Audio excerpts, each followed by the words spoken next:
আশ্চর্য একটা বিষয়, আমরা ইলম হেফাজত করার জন্য মাদ্রাসা করি, আর একটা জমানা গেছে যখন ইলম হেফাজত করার জন্য গুরুস্থান করছে। গুরুস্থান করছে উদ্দেশ্য হলো ইলমে দ্বীনের হেফাজত। কারণ গুরুস্থান কইরা সাইনবোর্ড লিখে দিছে, যারা 1 লক্ষ হাদিসের হাফেজ হতে পারবা তারা এই কবরস্থানে শুইতে পারবে। গুরুস্থানের ভিতরে লিখে দিছে। উজবেকিস্তানে একটা কবরস্থান আছে, যে কবরস্থানে হাজার হাজার হাফিজুল হাদিস শুয়ে রয়েছে, যাদের 1 লাখ করে হাদিস সনদ সহ মুখস্থ।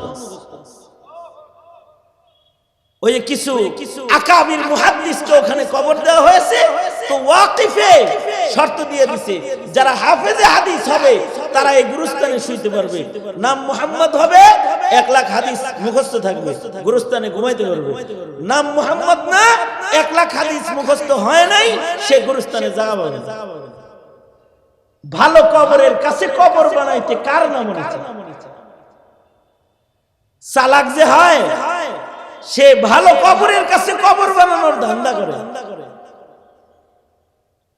আমাদের জাগতিক শিক্ষায় যারা চালাক চতুর হয় তারা ভালো এরিয়ার ভিতরে বিল্ডিং বানানোর ধান্দা করে।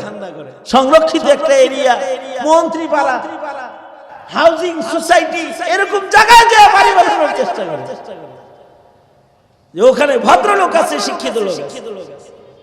আর চালাক মুমিন যারা, তারা নিজের কবরকে ভালো জায়গায় চয়ন করার চেষ্টা করে, কবরটা যেন ভালো জায়গায় হয়।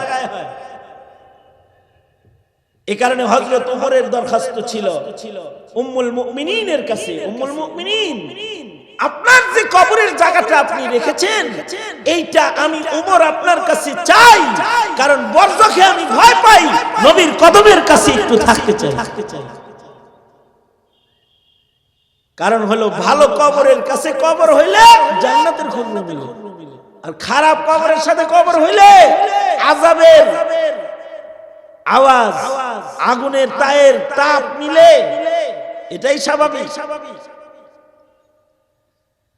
ভালো কবরের খুশবু তো চতুর্দিকে ছড়ায় যায়, কারণ কবরে যদি জান্নাতি মেহমানদারি হয় এটার আসর এলাকায় ছড়ায় যায়। ইমাম বুখারী রাহমাতুল্লাহ আলাইহির কবর থেকে খুশবু ছড়ায় গেছে চতুর্দিকে। এখনো ওনার কবরের খুব কাছাকাছি যায় দাঁড়াইতে পারলে কবর থেকে খুশবু পাওয়া যায়, আতরের খুশবু না, জান্নাতি। ভালো কবরের খুশবু অনেকে খোঁজে,